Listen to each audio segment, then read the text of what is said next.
പിതാവിന്റെയും പുത്രന്റെയും പരിശുദ്ധാത്മാവിന്റെയും നാമത്തിൽ ആമേൻ. അമ്മേ പരിശുദ്ധ അമ്മേ, അമ്മേ പരിശുദ്ധമേ, ദൈവമാതാവേ, കൃപാസനത്തിലൂടെ ഞങ്ങൾക്കും ഞങ്ങളുടെ ദേശത്തിനും അമ്മ മധ്യസ്ഥം തേടി തന്ന എല്ലാ അനുഗ്രഹങ്ങൾക്കും കൃപകൾക്കും ഞങ്ങളിപ്പോൾ ഹൃദയം നിറഞ്ഞ നന്ദി പറയുന്നു. അമ്മേ പരിശുദ്ധമേ, ദൈവമാതാവേ, 2004 ഡിസംബർ 7 ഉച്ചകഴിഞ്ഞ് 2:30 കൃപാസനത്തിൽ സംഭവിച്ച അമ്മയുടെ പ്രത്യക്ഷപ്പെടലിനെക്കുറിച്ച് തിരുസഭയ്ക്ക് സമർപ്പിച്ചിരിക്കുന്ന പഠനരേഖകളുടെ മേൽ സഭാത്മകമായ പഠനം ആരംഭിക്കുവാൻ ഞങ്ങൾ പ്രാർത്ഥിക്കുന്നു.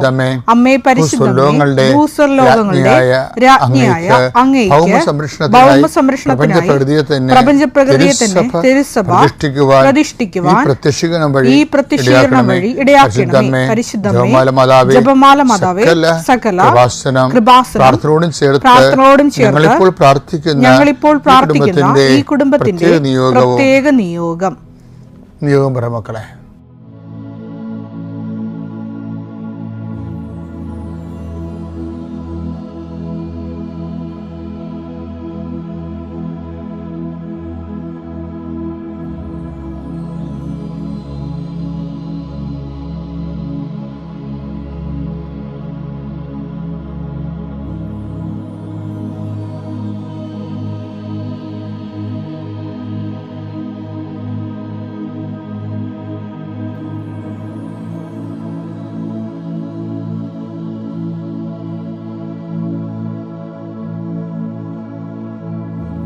അമ്മയുടെ പ്രത്യക്ഷീകരണത്തിന്റെ ഈ അനുഗ്രഹവേളയിൽ ഞങ്ങൾക്ക് സാധിച്ചു തരുവാൻ കനിയണമേ. ആമേൻ. കർത്താവിന്റെ ഉന്നതമായ നാമത്തിന് സ്വസ്ഥം ചെയ്യും. കർത്താവെ, വിശുദ്ധ വാരത്തിലേക്ക് ഞങ്ങൾ പ്രവേശിച്ചിരിക്കുകയാണ്. അങ്ങയുടെ പീഡാനുഭവത്തിന്റെയും കുരിശുമരണത്തിന്റെയും തിരുവുത്ഥാനത്തിന്റെയും ദിവസങ്ങളാണ്. ഞങ്ങളെ വിശുദ്ധീകരിച്ചുകൊണ്ട് കടന്നു പോകുന്ന കർത്താവെ, നോൻപ് തീരാൻ പോയിട്ട് ഇപ്പോൾ ഈ നിമിഷം വരെ അറിയാത്ത മനുഷ്യരുണ്ട്.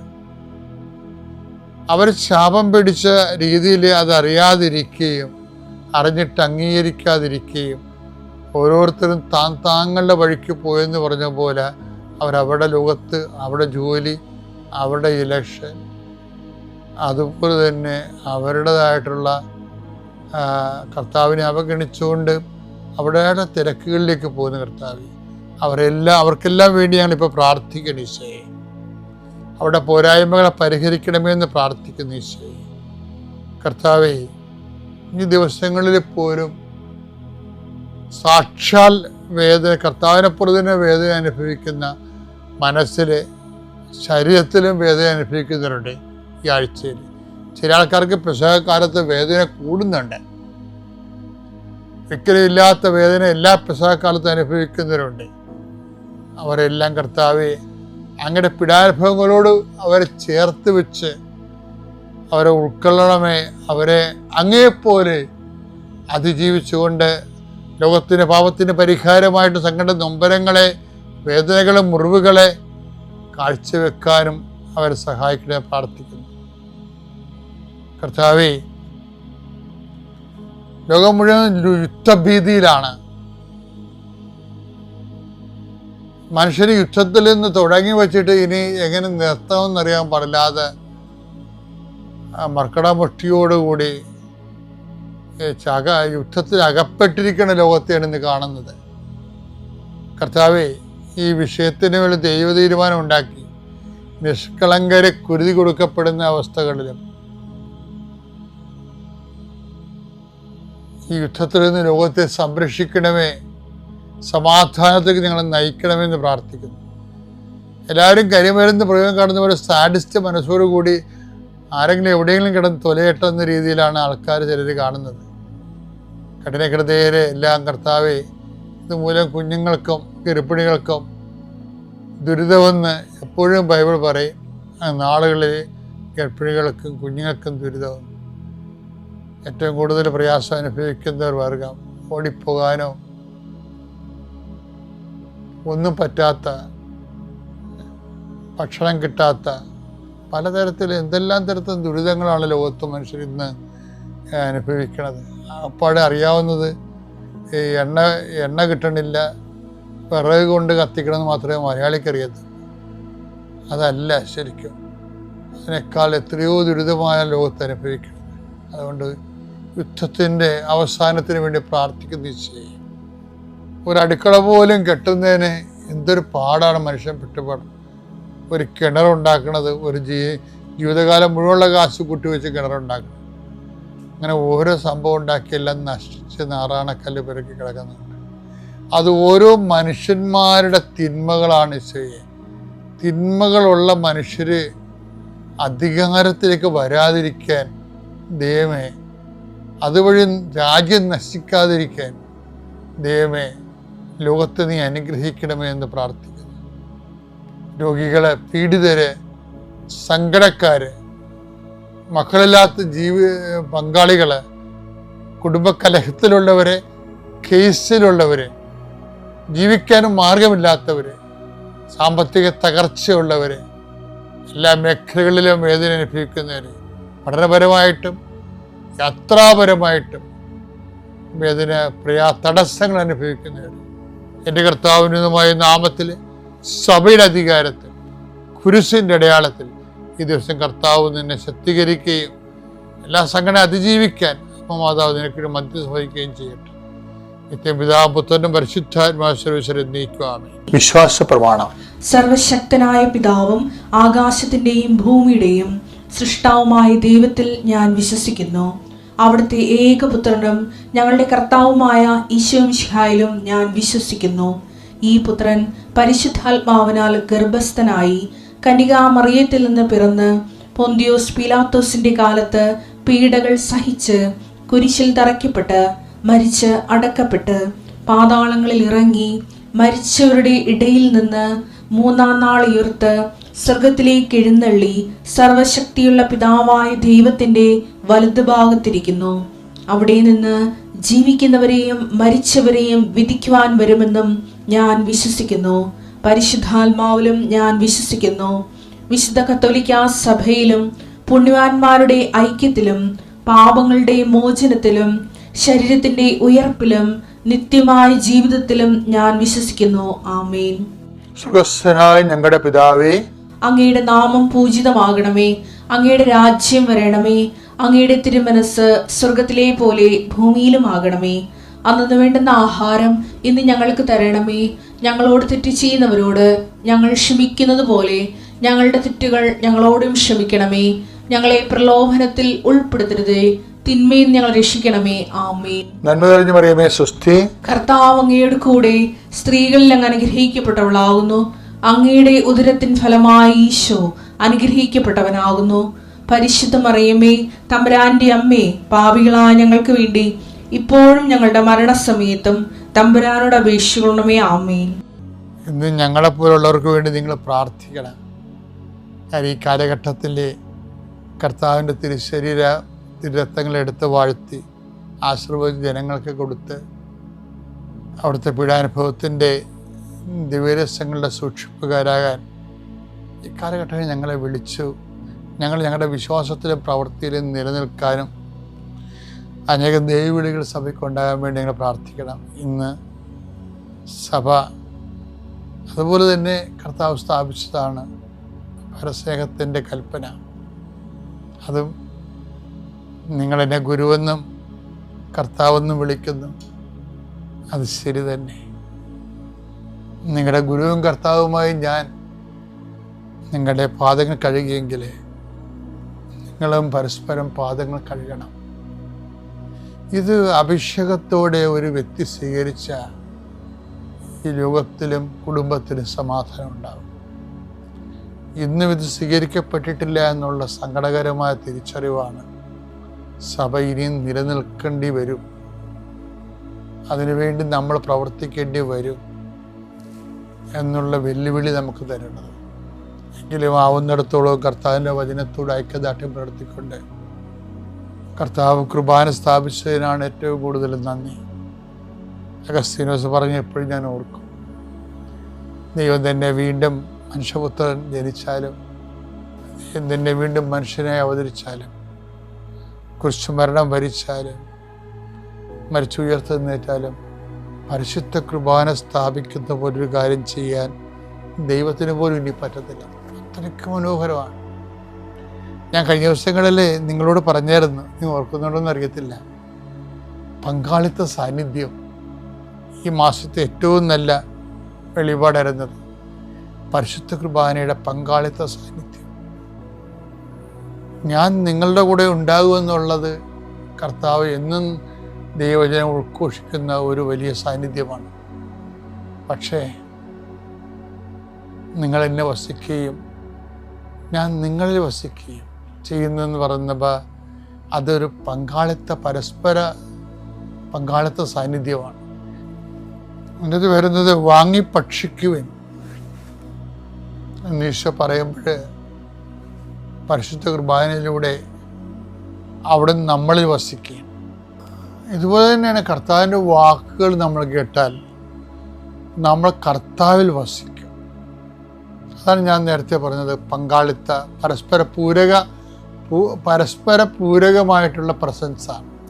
യോഹന്നാൻ 15:4. യോഹന്നാൻ 15:4. നിങ്ങൾ എന്നിൽ വസിക്കുവിൻ, നിങ്ങൾ എന്നിൽ വസിക്കുവിൻ, ഞാൻ നിങ്ങളിലും വസിക്കും. ഞാൻ നിങ്ങളിലും വസിക്കും. അപ്പൊ എങ്ങനെയാണ് വസിക്കണമെന്നാണ് 15:7 പറയണത്. നിങ്ങൾ എന്നിൽ വസിക്കുകയും എൻ്റെ വാക്കുകൾ നിങ്ങളിൽ നിലനിൽക്കുകയും ചെയ്യുന്നെങ്കിൽ ഇഷ്ടമുള്ളത് ചോദിച്ചു കൊള്ളുക, നിങ്ങൾക്ക് ലഭിക്കും. നിങ്ങൾ ധാരാളം ഫലം പുറപ്പെടുവിക്കുകയും അങ്ങനെ എൻ്റെ ശിഷ്യന്മാരായിരിക്കുകയും ചെയ്യുന്നത് വഴി പിതാവ് മഹത്വപ്പെടുന്നു.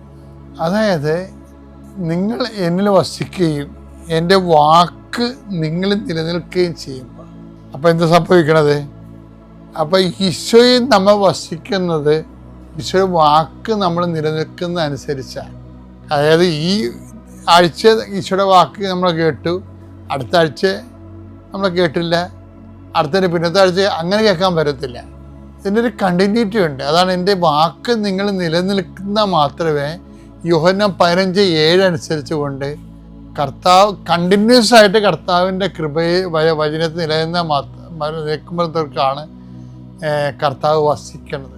അപ്പം ഞാൻ എന്ന് പറഞ്ഞാൽ പൂരകമായ പങ്കാളിത്തമായിട്ടുള്ള സാന്നിധ്യമാണുള്ളത്. പക്ഷേ നമുക്ക് കർത്താവിലും വസിക്കാം, കർത്താവ് നമ്മളിലും വസിക്കാം. പക്ഷെ നമ്മൾ വസിക്കുമ്പോൾ നമ്മൾ വചനം കണ്ടിന്യൂസ് ആയിട്ട് ഗ്യാപ്പുകളില്ലാതെ എല്ലാ കാര്യങ്ങൾക്കും കർത്താവിൻ്റെ വചനം തന്നെ ആസ്പദമാക്കിക്കൊണ്ട് ജീവിക്കുമ്പോഴാണ് ദൈവത്തിൻ്റെ നമ്മളിലുള്ള ക്രിസ്തുവിൻ്റെ സാന്നിധ്യം ഉറപ്പുവരുത്തുന്നത്. അതുകൊണ്ടാണ് പരിശുദ്ധ കുർബാനയുടെ ജീവിതം ഒരു ജീവിത തുടർച്ചയാണ് ശരിക്കും. അല്ലാതെ അതൊരു കുർബാന സ്വീകരിക്കുന്ന ഒരു ഫങ്ഷനായിട്ടാണ് നമ്മൾ പലപ്പോഴും അത് പള്ളിയുടെ വെച്ച് ഒതുക്കി തീർക്കുന്ന ഒരു ഏർപ്പാടായിട്ടാണ് പരിശുദ്ധ കുർബാന സ്വീകരണം. ഒരു പരിശുദ്ധ കുർബാനയോട് നമ്മളിന്ന് രാത്രി ആരാധന നടത്തല്ലേ? ഇപ്പോൾ രാത്രി ആരാധന നടത്തുമ്പോൾ നമ്മൾ പരിശുദ്ധ കുർബാനയോട് മനുഷ്യൻ കാണിക്കുന്ന നിന്ദാപരാധങ്ങൾക്കെതിരെയാണ് രാത്രി ആരാധനയിൽ നമ്മൾ അനുസ്മരിച്ചുകൊണ്ട് പ്രാർത്ഥിക്കുന്നത്. അപ്പോൾ ഏറ്റവും പരിശുദ്ധ കുർബാനയോട് കാണിക്കുന്ന നിന്ന എന്ന് പറഞ്ഞാൽ എന്താണ്? ഈ കുർബാന സ്വീകരണമെന്നുള്ള ആ സംഭവം, ആ ഏർപ്പാട് പള്ളിയുടെ അകത്ത് വെച്ച് ഒതുക്കി തീർക്കും. പള്ളിയുടെ പുറത്ത് വന്നിട്ട് അവർ പിന്നെ അത് മറന്നു കളയും. ജീവിതത്തിൽ അതുമായിട്ട് ബന്ധമില്ല. അതാണ് പരിശുദ്ധ കുർബാനയോട് ഒരു മനുഷ്യൻ കാണിക്കണ ഏറ്റവും വലിയ നിന്നയെന്ന് പറയുന്നത്. ഇന്നത് കൂടുതലാണ്. കാര്യം ഇപ്പോൾ കൃപാസനത്തിലൊക്കെ ആണെങ്കിൽ 2 ആഴ്ചയിൽ ഒരിക്കലും കുമ്പസാരത്തിലെ കുർബാന കൊടുക്കത്തില്ല. ആ ഉടമ്പടിയുടെ ഒരു പ്രത്യേക വിധിയാണത്. എന്ന് വെച്ച് കഴിഞ്ഞാൽ ആ ആള് കർത്താവിനെ സ്വീകരിക്കാൻ യോഗ്യമാണെന്ന് മനസ്സാക്ഷി വളരെ നിശ്ചിതമായ രീതിയിൽ ഫിൽട്ടർ ചെയ്യണം.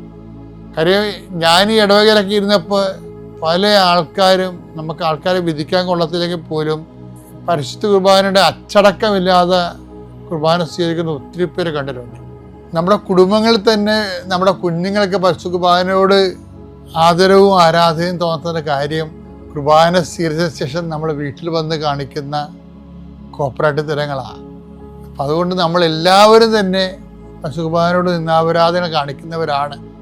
ഇന്നൊരു രാത്രി ഇതിനു വേണ്ടി അപരാധത്തിന് വേണ്ടി കർത്താവിൻ്റെ ദിവ്യകാരുണ്യ ആരാധന നിമിഷം നമ്മളത് പ്രത്യേകം സഭ ഒരുക്കിയ ഒരു ദിവസമാണത്. കർത്താവിൻ്റെ കൂടെ ജാഗരം അനുഭവിച്ചുകൊണ്ട് പരിശുദ്ധ കുർബാനയോട് നമ്മൾ കാണിച്ച, ഇന്നും ആരാധന എഴുന്നള്ളിച്ച് രാത്രി വെച്ചിട്ട് വയറ്റിപ്പിഴപ്പ് പറയുന്ന ആൾക്കാരാണ് ഇപ്പം 60%. ഇന്നും ആരാധന ഇന്നത്തെ ആരാധന അതിനുവേണ്ടിയുള്ളതൊന്നും അല്ല. ഇന്നത്തെ ആരാധന കുർബാനയോടും കർത്താവിൻ്റെ പീഡാനുഭവങ്ങളുടെ ഐക്യദാർഢ്യം പുലർത്തുകയാണ് ഇന്നത്തെ ആരാധന ഉദ്ദേശം. അപ്പം നല്ലൊരു ദിവസമാണ്. ഇപ്പം ഇന്ന് ഈ ധ്യാനം കേട്ട സമയം പോലെ തന്നെ നിങ്ങൾ ഒരു മനസ്സൊരുക്കത്തോടു കൂടി 10 മണിക്ക്, ഇന്ന് 10 മണിക്കാണ് ചില പള്ളികളിൽ വൈകുന്നേരം 5 മണിക്കാണ്. മനസ്സൊരുക്കത്തോടു കൂടി ഈ ദിവസത്തെ സ്വീകരിക്കാൻ ഇടയാക്കിയതിന് ദൈവത്തിന് നന്ദി പറയാം. ദൈവം നിങ്ങളെ അനുഗ്രഹിക്കട്ടെ. പിതാവിൻ്റെയും പുത്രൻ്റെയും. അതിന് വില കൽപ്പിക്കുമ്പോൾ അതാണ് ആരാധന. ഈ ലോകത്തിൻ്റെയും നമ്മളെ ഇഷ്ടത്തിനെ എല്ലാം മാറ്റിവെച്ചോണ്ട് എൻ്റെ ജീവിതത്തിൽ ദൈവമേ നിൻ്റെ ഇഷ്ടം നിറവേറിയാൽ മതി എന്ന് പറയുന്നതാണ് ദൈവ ആരാധന. Price the Lord, hallelujah. അങ്ങനെ ചെയ്യുമ്പോൾ നിങ്ങളുടെ അനുഗ്രഹം കാര്യം എന്താണെന്ന് വെച്ചാൽ ജെറമ്യാ 29:11 പറയുന്നത്, എൻ്റെ ഇഷ്ടം നിൻ്റെ നന്മയ്ക്ക് വേണ്ടി മാത്രമാണ്, ഉയർച്ചയ്ക്ക് വേണ്ടി മാത്രമാണ്. നീ ആലോചിച്ച് നോക്കാത്ത അത്രയ്ക്ക് ഉയർച്ചയ്ക്ക് വേണ്ടിയിട്ടാണ്. ഒരിക്കലും നിന്നെ ആയിരിക്കില്ല. നമ്മളൊക്കെ ആഗ്രഹിക്കുന്നത് നമുക്ക് അറിയ പോലുമില്ല. ഇതൊക്കെ ഇപ്പം നമുക്ക് കണ്ണിൽ തോന്നും, ഇതൊക്കെ ഇപ്പം അനുഗ്രഹത്തിന് വേണ്ടിയിട്ട് എൻ്റെ നന്മയ്ക്കാണ്ട് എൻ്റെ ഉയർച്ചയ്ക്കാണ്. പക്ഷെ അതിലൊന്നും നമുക്കറിയില്ല, അത് നാശത്തിനാണെന്ന് ഒന്നും നമുക്കറിയില്ല. പലപ്പോഴും നമുക്ക് അനുഗ്രഹമാണെന്ന് തോന്നിയിട്ടുള്ളതൊക്കെ പിന്നെ നമുക്കത് ശാപമായിട്ട് തോന്നിയിട്ടുണ്ട്. എന്തിനാ ഇത് തെറ്റായിപ്പോയല്ലോ എന്ന് തോന്നിയിട്ടുണ്ട്. Price the Lord, hallelujah. അപ്പോൾ ഇത് എപ്പോഴും ശ്രദ്ധിക്കണം. ഹല്ലേലൂയ. ഇത് എപ്പോഴും ശ്രദ്ധിക്കേണ്ട കാര്യം. ഉടമ്പടിയിലുള്ളപ്പോൾ നമ്മൾ ശ്രദ്ധിക്കേണ്ട ഒരു കാര്യം, എപ്പോഴും പ്രാർത്ഥിക്കേണ്ടത്, നമ്മൾ ഈ നിയോഗം എഴുതുമ്പോഴും ദൈവത്തോട് അമ്മയോട് മനസ്സുകൊണ്ട് പറയണം, അമ്മ എൻ്റെ ആഗ്രഹമാണ് ഇതെല്ലാം, ഞാൻ ഈ 6 നിയോഗം എഴുതി വെച്ചതെല്ലാം എൻ്റെ ആഗ്രഹമാണമ്മ.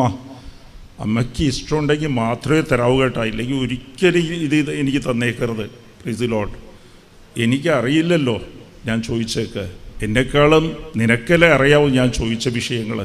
ഒരു കാലത്ത് എനിക്ക് തരരുത്, നിനക്കിഷ്ടമില്ലെങ്കിൽ, നിൻ്റെ മകന് ഇഷ്ടമില്ലെങ്കിൽ ഈ കാര്യങ്ങളൊന്നും എനിക്ക് തരരുത്. എനിക്ക് ഒരു പരാതിയുമില്ല.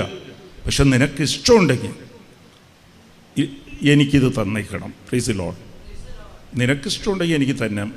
പിന്നെ നമ്മൾ ചോദിച്ച 5 കാര്യമോ 6 കാര്യമോ ഉണ്ടെങ്കിലോ, അമ്മയ്ക്ക് ഇത് നമ്മൾ തെറ്റാണ് ചോദിച്ചെങ്കിൽ, അങ്ങനെ പറയുമ്പോൾ തെറ്റായിട്ടാണ് ചോദിച്ചിരിക്കുന്നതെങ്കിൽ, നമ്മൾ ചോദിക്കാത്തത് ഒളിഞ്ഞ് കിടപ്പുണ്ട്. നമുക്ക് നന്മയ്ക്കുള്ളത് അമ്മ എടുത്തത് തരും. Price the Lord. അത് അനുഭവം കൊണ്ടാണ് ഞാൻ പറയുന്നത്. അമ്മ അതങ്ങോട്ട് തരും. Price the Lord. അപ്പോൾ ഇത് നമ്മൾ എന്താണെന്ന് വെച്ചാൽ നമ്മുടെ ബുദ്ധിയാണ് അങ്ങോട്ട് ദൈവത്തോട് ചോദിച്ചുകൊണ്ടിരിക്കുന്നത്. Price the Lord. ഇത് എന്താ കാര്യമെന്ന് വെച്ചാൽ, ഞാൻ പറഞ്ഞല്ലേ ആരാധനയെന്ന്.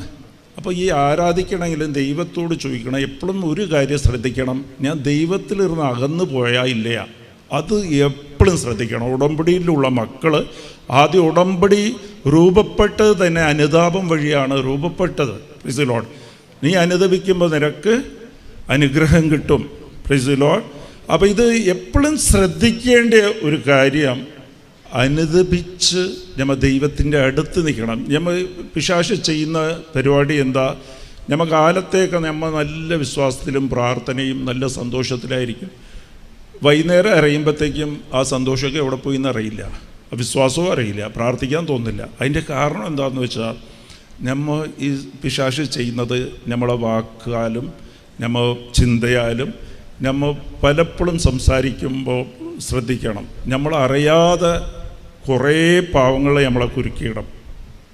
യോഹന്നാൻ 8:34 പറയണം, നീ ഒരു പ്രാവശ്യം പാവം ചെയ്താൽ പാവത്തിൻ്റെ അടിമയാണ്. പാവത്തിൻ്റെ അടിമയാണ്, അടിമയാക്കി കളയും. അടിമത്വത്തിലേക്ക് വന്നു കഴിഞ്ഞാൽ എന്താ കാര്യമെന്ന് വെച്ചാൽ, നിനക്ക് അധികാരം ലഭിക്കില്ല. നിൻ്റെ അധികാരങ്ങൾ നിൻ്റെ കൈ കെട്ടിയിടും. പ്രാർത്ഥിക്കാൻ സാധിക്കില്ല, അങ്ങോട്ട് ദൈവത്തിലേക്ക് പോകാൻ സാധിക്കില്ല. എപ്പോഴും സങ്കടമാണ്. നിങ്ങൾ ഒന്ന് ആലോചിച്ച് നോക്കിയാൽ, നിങ്ങളൊരാൾ ഒരു മുറിയിൽ നിങ്ങൾ ഇരിക്കുക, മുറി പൂട്ടാതെ പുറത്തിരുന്ന് പൂട്ടാതിരുന്നാൽ നിങ്ങൾക്ക് എത്ര നേരം വേണമെങ്കിലും മുറിക്കകത്ത് ഇരിക്കാൻ സാധിക്കും. പക്ഷെ ഒരാൾ പുറത്തിരുന്ന് പൂട്ടിയിട്ട് നിങ്ങളെ മുറിയിൽ ഇരിക്കാൻ പറഞ്ഞാൽ 1 മിനിറ്റ് നമുക്ക് ഇരിക്കാൻ സാധിക്കില്ല. സങ്കടം വരും, ഭയം വരും, എല്ലാം കൂടി ഉത്കണ്ഠ എല്ലാം വരും. അതാണ് ഈ പാപം ചെയ്യുമ്പോൾ നമുക്ക് വരുന്നത്. അടിമയായി കഴിയുമ്പോൾ നമ്മളെ എപ്പോഴും ഭയം, സങ്കടം, ഉത്കണ്ഠ, ഒരു സന്തോഷം ഉണ്ടാകില്ല. നമ്മൾ എന്തിലോ അകപ്പെട്ടിരിക്കുകയാണെന്ന്.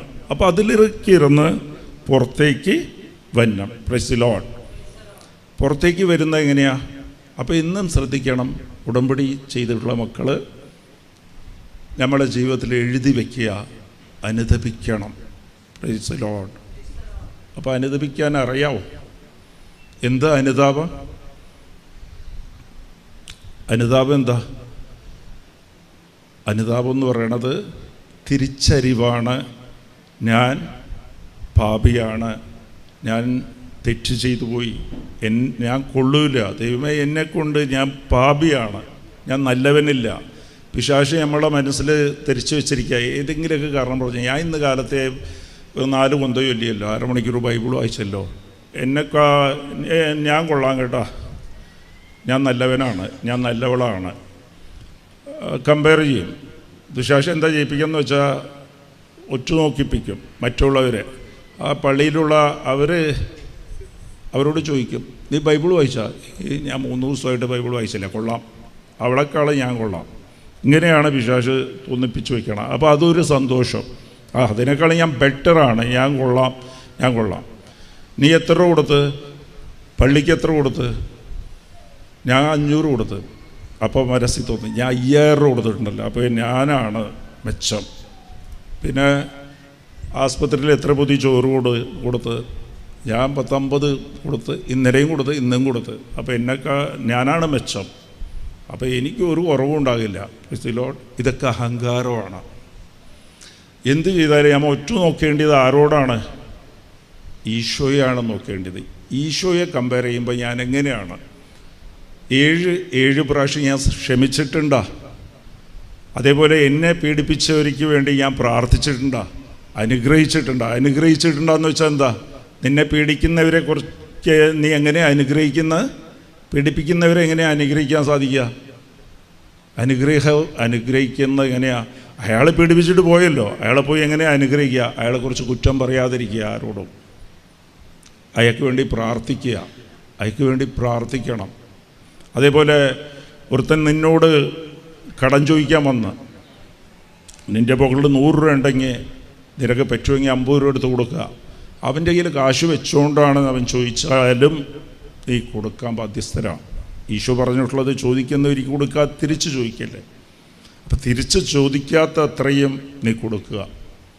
അവൻ കടം ചോദിച്ചാലും ഉണ്ടെങ്കിൽ എൻ്റെ കയ്യിൽ ഇത്രയുണ്ട്, നീ തിരിച്ചു തരണ്ട, ഇത് വെച്ചോ. അപ്പം ഈശോയോട് പറയണം, ഈശോയെ നീ അനുവദിക്കാതെ ഒരാളും എൻ്റെ അടുത്ത് വരരുത്. അത് പ്രാർത്ഥിക്കണം. നമുക്ക് അവിടെ വെച്ച് ക്വസ്റ്റ്യൻ മാർക്ക് ഇട്ട് നോക്കരുത്, ചോദ്യചിഹ്നമാണ്.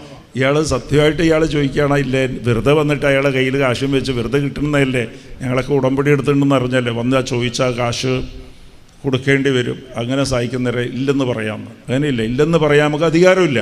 അപ്പോൾ ഈശോടുത്ത് തന്നെ പറയണം, ഈശോയെ നീ അനുവദിക്കാതെ ഒരാളും എൻ്റെ അടുത്ത് വരരുത്. ഇനി അയാൾ വന്ന് അയാളെ പറ്റിക്കാനാണ് വാങ്ങിച്ചെങ്കിൽ നീ അനുവദിച്ചല്ലേ വന്ന് ഞാൻ കൊടുക്കും. നമ്മുടെ കയ്യിൽ എന്തുണ്ടോ അത് കൊടുക്കുക.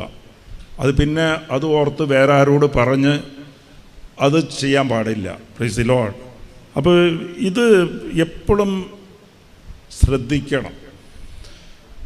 അത് പരസ്യൻ എന്താ ചെയ്തത്? പരസ്യരും ചുങ്കക്കാരനും കൂടി പ്രാർത്ഥിക്കാൻ പോയി. 2 പേരും പ്രാർത്ഥിച്ച്. അതിൽ അനുതാപം ആരുടെ ആയിരുന്നു? ചുങ്കക്കാരൻ്റെ ആയിരുന്നു അനുതാപം. പരസ്യൻ്റെ അനുതാപം, പരസ്യം പ്രാർത്ഥിച്ചത് ദൈവത്തിൽ നിന്ന് അകന്നുപോയി. അവൻ ചെയ്ത എന്താ വെച്ച് അവൻ ഒറ്റുനോക്കിയത് ചുങ്കക്കാരനെ വെച്ചിട്ടാണ് ഒറ്റുനോക്കിയത്. അവനേക്കാളും ഞാൻ മെച്ചമാണ്, ഞാൻ ഉപവസിക്കേണ്ട, ഞാൻ ദാനധർമ്മം ചെയ്യേണ്ട, 10-1 ഞാൻ കൊടുക്കേണ്ടെന്നൊക്കെ പറഞ്ഞ അവൻ ഒന്നും കൊടുക്കില്ല, അവൻ ഒന്നും ചെയ്യില്ല, അവൻ പാപിയാണെന്ന് ആരെയാണ് അവൻ നോക്കിയത്? അവൻ ഒത്തുനോക്കിയത് ആരെയാ? ചുങ്കക്കാരനെയാണ്, ലോകത്തെയാണ് നോക്കിയത്. അത് അനുതാപമായില്ല. നമ്മളൊക്കെ അനുദപിക്കുന്നത് ഞാൻ പാപിയാണെന്നൊക്കെ പറയും, പക്ഷെ ഒത്തുനോക്കും മനസ്സിൻ്റെ അകത്ത് കിടക്കുക, കുഴപ്പമില്ല, ഞാൻ വലിയ കുഴപ്പമൊന്നുമില്ല ഞാൻ വലിയ കുഴപ്പക്കാരനൊന്നുമില്ല. ഞാൻ പ്രാർത്ഥിക്കേണ്ടല്ലോ, പിന്നെ കുമ്പസാരിക്കേണ്ട 2 ആഴ്ച കൂടുമ്പോൾ ദിവസം കുർബാനയ്ക്ക് പോകുന്നുണ്ട്, അങ്ങനെയില്ല. പക്ഷെ ചുങ്കക്കാരൻ്റെ അനുഭവം ഈ അനുതാപമായിരുന്നു. അവൻ ഒത്തുനോക്കിയത് ഈശോയിലേക്കാണ്. എനിക്ക് യോഗ്യതയില്ല, നിന്നെ ഒത്തുനോക്കിക്കഴിഞ്ഞാൽ ഈശോയെ, ദൈവമേ എനിക്ക് യോഗ്യതയില്ല നിൻ്റെ മുമ്പിൽ ഇരിക്കാൻ, എന്നോട് കരുണയായിരിക്കണേ.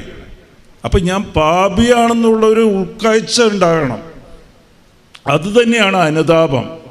അത് നമ്മൾ പലപ്പോഴും ഒരു 4 വരി എഴുതി വെച്ചിട്ട് കുമ്പസാരിക്കാൻ പോകുമ്പോഴത്തേക്ക് അനുതാപം ഇല്ലാതെ കുമ്പസാരിക്കും.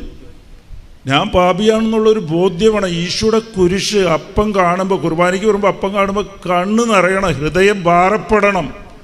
ദൈവമേ എനിക്ക് യോഗ്യതയില്ല, എനിക്ക് വേണ്ടിയിട്ടാണ് നീ ഇപ്പോഴും, എനിക്ക് വേണ്ടിയിട്ടാണ് നീ പരിഹാരമായത്, നീ കുരിശിൽ മരിച്ചത്, ഞാൻ ഇത്രയും പാപിയാണ്. അത് ഈശോനെ കമ്പയർ ചെയ്യണം. എനിക്കെന്ത് യോഗ്യതയുണ്ട് നീ എനിക്ക് വേണ്ടി മരിക്കാനും വേദന അനുഭവിക്കാനും.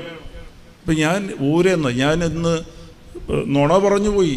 എന്തോരം നുണയാണ് ഞാൻ പറഞ്ഞിരിക്കുന്നത്.